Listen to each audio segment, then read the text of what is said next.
ముఖ్యమంత్రి నారా చంద్రబాబు నాయుడు కూడా మనకి ఒక కార్గో ఎయిర్పోర్ట్ తీసుకొస్తే ఇక్కడ ఆ కార్గో ఎయిర్పోర్ట్ ద్వారా మన పనులు ఏవైతే ఉత్పత్తి వచ్చినాయో ఇవన్నీ కూడా ఢిల్లీ, బాంబే, కలకత్తా వెళ్ళాలంటే దాదాపు 48 గంటల సమయం తీసుకుంటాము.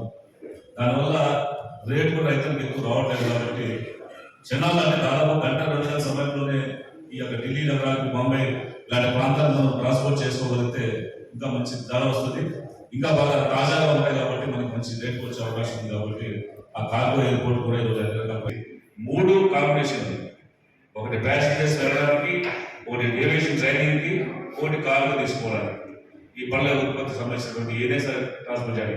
ఈ 3 కాంబినేషన్తో హార్టికల్చర్ పేరే హార్టికల్చర్ ఎయిర్పోర్ట్ అది. ఈ నామకరణంతో మనం ఎయిర్పోర్ట్ అర్థం చేస్తున్నాం. దాదాపుగా ఒక కొలికి కూడా వచ్చింది. కానీ ఈ మధ్య మీరు చెప్పినట్టుగా పెద్దలు అప్పుడే మొదలు పెట్టారు, మనకి ఎయిర్పోర్ట్ అవసరం లేదు. ఒక ఎయిర్పోర్ట్ అనేది రోజు ఒక నగరానికి వస్తే ఆ ప్రాంతంలో మొత్తం ఒక వ్యాపార పరంగా ఒక మంచి అవకాశాలు వస్తాయి, పరిశ్రమలు వస్తాయి. మన ఫుడ్ పార్క్ సంబంధించిన ఫుడ్ ప్రాసిక్యూట్స్ కావాలని చెప్పేసి కేంద్ర మంత్రి గారితో కలిసి మాట్లాడలేదు. కాబట్టి ఆ ఫుడ్ పార్క్ వచ్చిన తర్వాత ఎయిర్పోర్ట్ ఉందంటే ఆటోమేటిక్గా ఎయిర్పోర్ట్ దిగి నేను ఆ ఫ్యాక్టరీ వెళ్తారంటే 1 కోట్లు 100 కోట్లు పెద్దగా సిద్ధంగా ఉంది.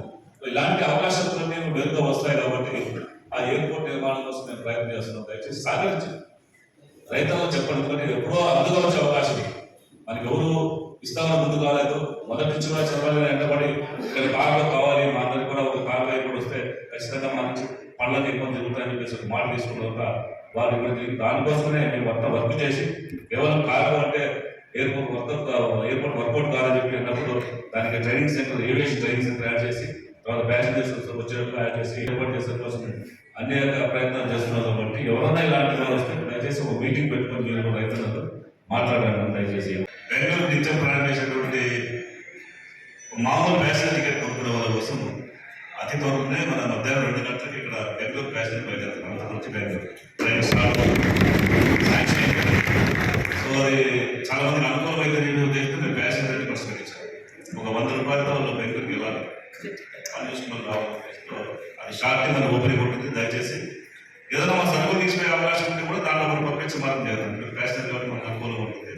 అది ఇంటిమేషన్ మనం ఇస్తాం. రైతు మూలం కష్టం ఎదుగుతామన్నా, ఎందుకంటే మనకు అవసరం అనంతపురం. మీరు ప్లేస్ చూడండి, దానికి ఏ విధంగా పరిస్థితి అనేది నా బాధ్యత. ఓకేనా?